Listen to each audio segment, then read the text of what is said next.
औज़ुबिल्लाहिमिनश्शैतानिर्रजीम बिस्मिल्लाहिर्रहमानिर्रहीम अस्सलाम वालेकुम वरहमतुल्लाहि वबरकातुहू। उम्मीद करना सारे ठीक हो। तो तक मुगल मिला यूट्यूब चैनल फेसबुक पेज दोस्तों मैं मेज़बान हाफिज़ ज़ीशान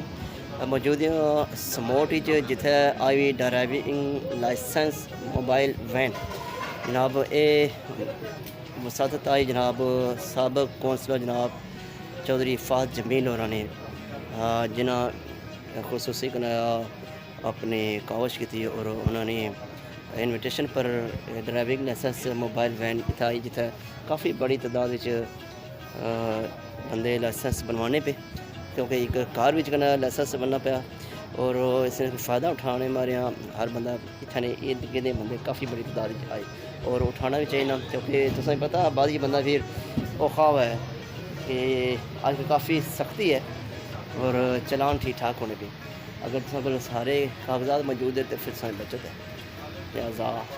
आज ये वीडियो इस हवाले